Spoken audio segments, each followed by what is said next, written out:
요한복음 제18장 33절부터 37절 말씀 찾으셨으면 우리 한 목소리로 읽습니다. 시작.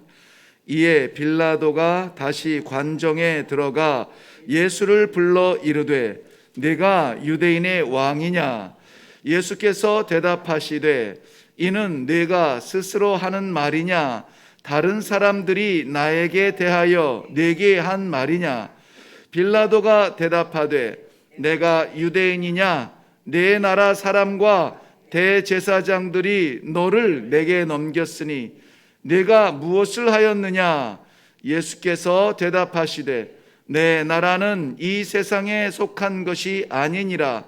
만일 내 나라가 이 세상에 속한 것이었더라면 내 종들이 싸워 나로 유대인들에게 넘겨지지 않게 하였으리라. 이제 내 나라는 여기에 속한 것이 아니니라. 빌라도가 이르되 그러면 네가 왕이 아니냐? 예수께서 대답하시되 내 말과 같이 내가 왕이니라. 내가 이를 위하여 태어났으며 이를 위하여 세상에 왔나니 곧 진리에 대하여 증언하려 함이로라. 무릇 진리에 속한 자는 내 음성을 듣느니라 하신대. 아멘. 우리 한번 기도하겠습니다.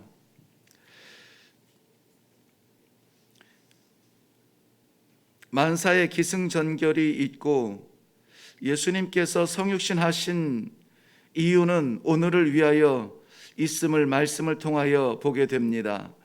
이 하루를 살아가는 하나님의 성도들, 무엇을 위하여 살아야 할지 예수님의 모습을 통하여 닮아가기 원하는 마음 갖게 하여 주시옵소서. 오늘도 부르시며 사랑하는 백성들에게 하나님께서 기뻐하시는 삶의 열매를 드리기 위하여 깊은 기도의 자리, 뜨거운 실천의 자리, 하나님 앞에 올려드리는 제단 같은 삶을 살 수 있도록 축복하여 주시옵소서. 감사드리며 예수님 이름으로 기도하옵나이다. 아멘. 예수님께서 잡히시고 유대인들에게는 종교 재판을 대제사장들에서 받고 이제 로마의 사법 재판에 넘겨져서 심판을 당하시던 밤을 기록하고 있습니다. 그런데 이 재판은 조금 이상합니다. 보통은 심판하기 전에 죄를 찾아내고 죄가 있으면 거기에 합당한 형벌을 내리는 것이 보통 재판 과정인데요. 예수님께서 당하시는 이 재판은 이미 형량이 정해져 있고 그리고 그 형량에 맞는 죄를 찾는 듯한 그러한 모습이에요. 왜냐하면 유대인들은 이미 예수님을 죽이기로 정하였다. 우리는 잘 알고 있습니다. 오늘 14절 말씀 한번 가보면 요한복음 18장 14절에 보면 가야바는 유대인들에게 한 사람이 백성을 위하여 죽는 것이 유익하다고 권고하던 자더라. 그러니까 그렇게 권고해 왔다는 것이거든요. 그래서 도대체 이 가야바가 예수님을 한 사람을 죽이기로 작정한 그게 언젠가 보았더니 요한복음 11장 내용에 보면은 예수님께서 나사로를 살리신 생명의 주인이심이 선포되어지는 놀라운 광경이 있거든요. 그 광경을 보고도 주님을 깨닫지 못하는 거예요. 그래서 11장 50절 말씀에 보면은 한 사람이 백성을 위해 죽어서 온 민족이 망하지 않게 되는 것이 너희에게 유익한 줄을 생각지 아니하는도다. 이미 가야바는 그때부터 예수님 한 사람을 죽임으로 말미암아 우리가 살자라는 뜻을 정하고 있습니다. 그리고 11장 53절에 보면은 이날부터는 그들이 예수를 죽이려고 모의하니라. 작당하고 모여서 그 방법을 찾는다는 것이죠.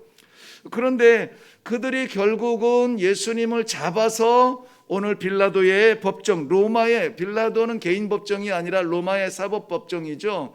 법정에 세우고 있습니다. 이유는 뭡니까? 오늘 31절 한번 가보면 18장 31절에 보면 빌라도가 이르되 너희가 그를 데려다가 너희 법대로 재판하라.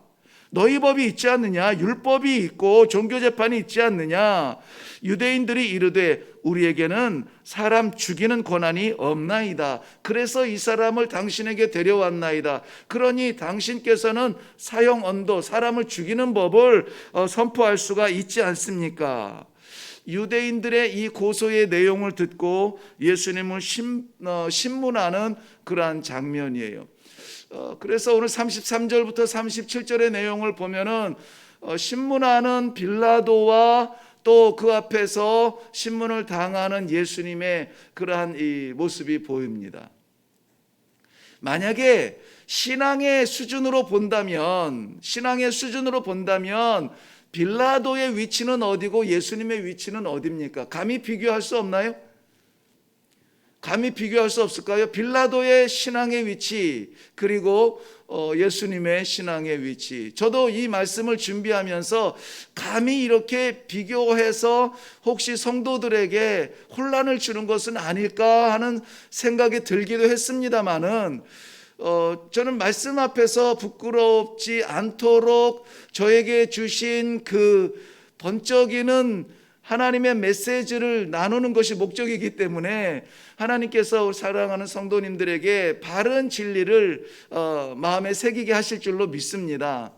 빌라도는 예수님께서도 말씀하셨듯이 이게 너의 아이디어냐 아니면은 네가 들어서 하는 말이냐 이것을 물어보고 있습니다. 뭐에 대해서? 당신이 유대인의 왕입니까? 예수가 유대인의 왕입니까? 기다려오던 메시아입니까? 라고 하는 그 진리에 대해서 네가 듣고 말하는 것이냐라는 것이죠. 그 몇 가지 예를 드리고 싶지만은 다 드릴 수는 없고 간단한 예로 우주 왕복선이 어떻게 설계되어지고 어떻게 만들어지는 과정을 우리가 들었다고 해서 우리가 과학자는 아닙니다.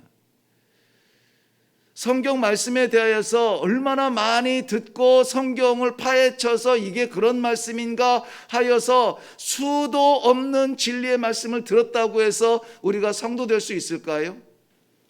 듣는 것은 요즘에는 채널만 돌리면은 하루에도 수십 수백 편의 설교 말씀을 들을 수가 있습니다. 듣는 것이 우리에게 신앙에 도움이 되겠느냐는 것입니다. 사도 바울도 로마서 10장 17절 말씀에 믿음은 들음에서 나며 들음은 그리스도의 말씀으로 말미암느니라. 그래서 faith comes by hearing. 믿음을 들음에서 온다는 이 듣는 것이 얼마나 소중한가로 우리는 이해하지만 사실 그 본문은 그래서 잘 들어라 이 얘기를 하는 것이 아니에요. 앞뒤를 보면은 듣지 않으면 믿을 수 없기 때문에 너희는 그들이 들을 수 있도록 뭐 해라? 전해라 하는 것을 말씀하고 있는 거예요. 그런데 자꾸 이거 히어링, 이 듣는 것에 믿음이 들음에서 온대. 많이 듣는 게 좋은 줄 알아요. 아니에요. 많이 듣는 것은 많이 알게 되는 거고 많이 아는 것은 하나님께서 많이 찾으실 겁니다. 정말 중요한 것은 무엇입니까? 그들이 듣지 못하고 죽지 아니하도록 전하는 것이고 전하는 것은 무엇이냐? 복음이 이 가슴에 있다면 이것을 증거하는 증인의 삶을 사는 거예요. 그것을 성경은 말하고 있습니다. 듣는 것에 만족하지 마세요. 한국의 목사님들의 설교를 얼마나 잘하고 또 기회들이 얼마나 많이 있습니까? 이것은 정말 축복이고 은혜죠. 그런데 이것이 습관이 되고 이것이 오해되어지면은 듣는 것으로 만족하는 겁니다. 욥기서를 보면은 욥기서가 42장까지 되어 있죠. 욥기서의 마지막 42장의 모든 전장, 욥이라고 하는 그 어마어마한 사람 우리가 잘 압니다. 어떻게 그럴 수가 있지? 그런데 욥기서의 결론이 뭡니까? 내가 이제까지 여호와께 대하여서 주님께 대하여서 듣기만 하였었더니 그게 진짜네요. 이제는 내가 눈으로 주님을 보나이다. 성숙해져야죠. 자라야죠. 듣기만 하는 신앙이 아니라 이제는 눈으로 보는 체험적 신앙을 해야 돼요. 내가 그것이 눈으로 보았다는 것은 욥이 누구를 본 겁니까? 친구들을 본 겁니까? 가족을 본 겁니까? 아니잖아요. 눈으로 보았다는 것은 내 삶에 역사하시는 아버지를 본 거거든요. 이건 체험적 신앙이에요. 듣는 것에 만족하지 마시고 이제는 체험적 신앙으로 성숙해야 됩니다. 저는 이런 성도들이 되기를 바랍니다. 욥기서 42장 6절 말씀에 보면은 체험적 신앙, 눈으로 본 하나님을 만난 하나님의 역사를 경험한 그러한 신앙은 어떻게 성숙하게 되느냐? 그러므로 내가 주를 배웠으므로 내가 스스로 거두어 드리고 티끌과 제 가운데에서 회개하나이다 그랬어요. 회개하나이다. 신앙의 성숙의 한 단계는 회개하는 신앙이에요. 회개라고 하는 것은 그저 눈물 흘리고 이게 아니라 나의 위치와 하나님의 자리를 찾아가는 겁니다. 내가 어떠한 존재인가, 하나님이 나에게 어떠한 분인가에 대한 고백이에요. 그러다 보면은 내가 주인 되었던 그러한 그 수많은 모순들에 대하여서 부끄러워져요. 그러지 말았어야 되는데, 지금도 내가 그 자리에서 그 위치에서 내 삶을 컨트롤하고 내 가정을 내가 쥐어잡고 있고 내가 판단하고 내가 결정하고 한 번도 하나님 앞에 물어보지 않았다는 것에 대하여서 회개하는 모습들이 나와야 되는 겁니다. 그러니까 우리 한국에 하나님께서 복음의 은혜를 부어주셔서 그야말로 60, 70년대에 불처럼 일어났던 한국 교회의 그런 복음에 대한 뜨거움들이 어디서 옵니까? 금식하고 전국 그 산골짜기마다 죄야 외치는 그 소리가 새벽을 깨우고 밤새도록 울려 퍼졌던 그러한 그 뜨거움들이 어디에서 옵니까? 하나님을 알지 못하고 이 땅을 지배해왔던 악한 심령들에 대한 회개들과 내가 주인 되었던 것에 대한 부끄러움들과 쏟아지는 회개의 눈물들 통하여서 성숙하고, 그러므로 우리의 위치만 발견이 되어져도 우리는 바뀌죠. 어떻게 바뀝니까? 그러면 하나님 이제 어떻게 하면 좋습니까? 어떻게 하면 좋습니까? 저는 어렸을 때에 물론 아버님께서 계속 목회를 하셨지만은 그 개척을 하셨어요. 개척교회를 아주 작은 상가의 귀퉁이에서, 그 상가 건물 3층짜리 건물에도 보면은 제일 큰 간판이 전당포였어요. 지금도 생각이 납니다. 전당포 그 구석 위쪽에 교회를 개척을 하시면서 저희 집은 좀 떨어져 있어 몇 정거장 버스를 타고 가야 되고, 아버님은 그 교회 앞에 지금으로 보면 쪽방이에요. 지금으로 보면은 쪽방도 어린 내 눈에 보아도 그렇게 아주 작은 방이었습니다. 노무자들이나 잘 수 있는, 그러니까 아버님이 누워 계시는 요가 있었고 그 폭이 옆에 있는 폭이 없었어요. 거기에서 계시면서 늘 목회를 하시면서 교회에 올라가서 기도하시고 말씀을 준비하시는, 그러니까 기도하고 말씀을 준비하는 모습 외에는 없습니다. 그리고 나중에 교회를 건축하며 지붕 꼭대기에 올라가서 망치질하던 모습, 설교하던 모습, 그런 것들이 전부예요. 정말 말씀을 증거할 때에는 마치 그 사자가 표하는 듯한 그러한 말씀을 증거하셨어요. 그 어디서 나왔느냐? 밤새 기도하고 내가 이 말씀을 전하지 않으면 죽을 수 없어서 하나님께서 나를 살리신 거라고, 그 생명의 그 생명을 담보로 하고 개척을 하셨을 때에 저희 아버님은 간경화 그 굳어진 간의 선고를 받으시고 사형 선고를 받으시고 개척을 하셨다고 제가 알고 있습니다. 어려서 정확하게는 모르지만 나중에 간증을 들어도 그렇습니다. 그런데 그만하고 싶은데 하나님께서 주신 말씀에 대한 이 전하지 않으면 안 되겠다고 하는 이것에 대하여서 설교를 마지막 설교처럼 늘 그렇게 하셨습니다. 듣는 것으로 우리가 만족해서는 안 됩니다. 우리에게 주신 하나님의 진리의 말씀에 대하여서 받기만 해서는 안 돼요. 스펀지처럼 우리는 흡수만 해서는 안 됩니다. 그것을 짜서 그 물이 흘러가서 이 땅을 적시고 나무를 자랄 수 있도록 생명을 공급해야 됩니다. 여기에서 빌라도와 예수님의 차이가 나요. 저는 오늘 말씀의 제목을 빌라도와 그리스도라고 정했는데요. 빌라도는 듣는 것 가지고 판단하려고 하는 사람입니다.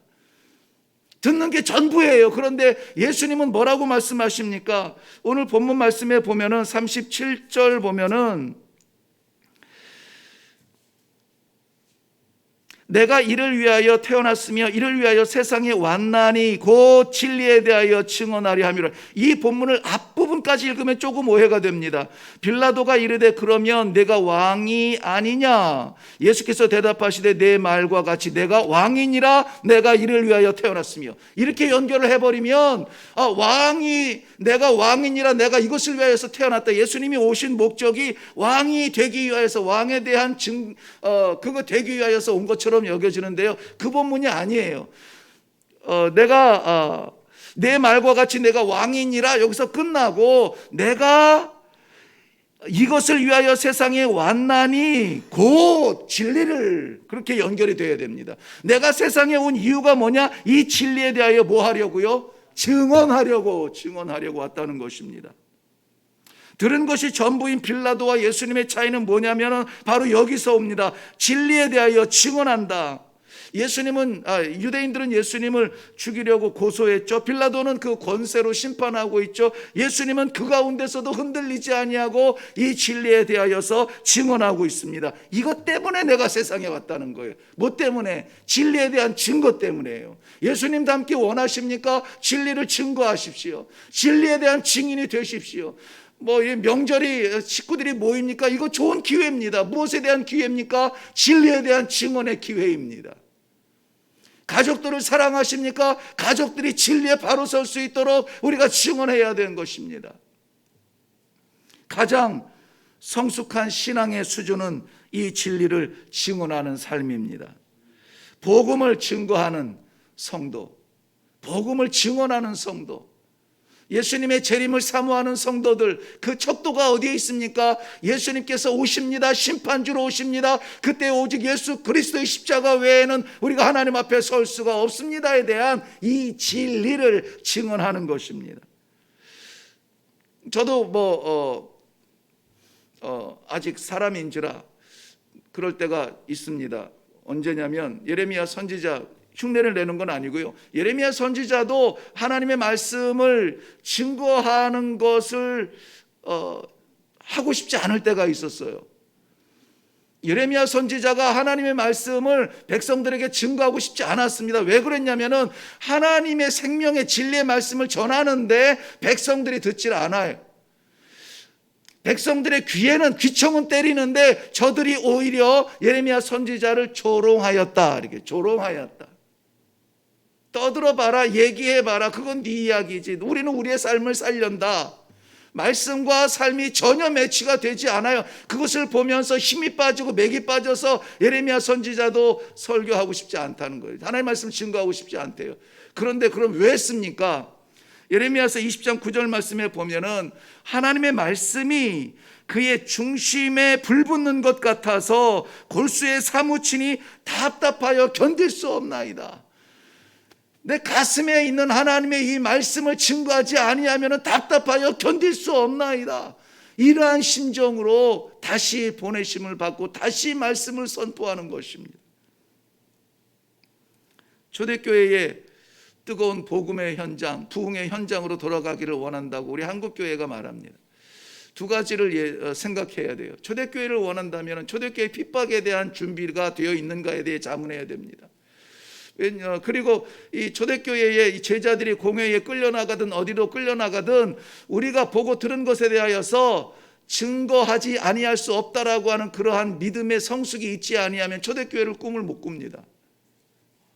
오늘 우리에게 허락하여 주신 하나님께서 이 소중한 이 명절의 마지막 파이널 이 클라이막스에 우리는 무엇을 하며 오늘을 보낼 겁니까? 살아계신 예수 그리스도가 나를 살리시고 그분이 오직 유일한 구원의 길이라고 하는 것이 선포되어져야만 합니다. 이것이 증거되어져야 됩니다. 바로 이 아침에 이 말씀 앞에 부르신 성도님들이 그 증인으로 선택되었고, 하나님께서 이 말씀을 우리에게 거룩한 부담으로 주시는 것입니다. 오늘 아무쪼록 내가 생존하는 하루가 아니라 나를 통하여서 이 진리가 증거되어지며 예수님 닮아가는 그러한 성도의 삶으로 성숙한 단계에서 하나님을 기쁘시게 해드리는 복된 성도님들 되시기를 주님의 이름으로 축원합니다. 기도하겠습니다. 아버지, 은혜를 감사합니다. 내가 무엇이간데 하나님께서 예수 그리스도의 그 거룩한 길을 걷게 하시는지, 그 거룩한 부담을 주시는지 알 길이 없습니다. 할 수가 없습니다. 부족합니다. 연약합니다. 그러나 하나님께서 저희를 은혜로 덮으시며 하늘의 능력으로 채우시며 성령께서 함께하여 주심으로 말미암아 허락하여 주신 이 귀한 하루를 그렇게 쓰임받을 수 있도록 인도하여 주실 줄로 믿습니다. 아버지, 우리의 귀가 만족스러운 듣는 성도가 아니라 이제는 들은 진리에 대하여서 선포하며 증언하는 예수님의 제자들이 되게 하여 주시옵소서. 감사드리며 예수님의 이름으로 기도하옵나이다. 아멘. 자, 우리는 예수님의 마지막 주간의 그 재판정 앞에 제가 저와 함께 가 보았습니다. 듣는 것 소중한 일이지만은 한계가 있습니다.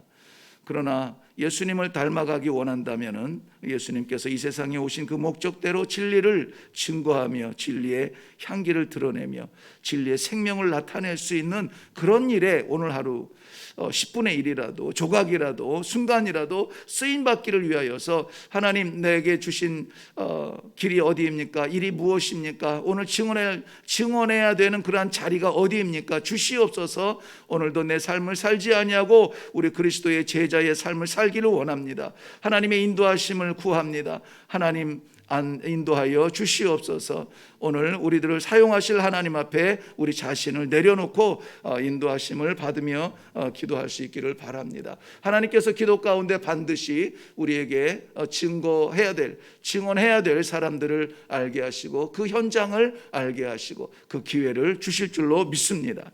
우리 다 같이 기도하며 내려가겠습니다.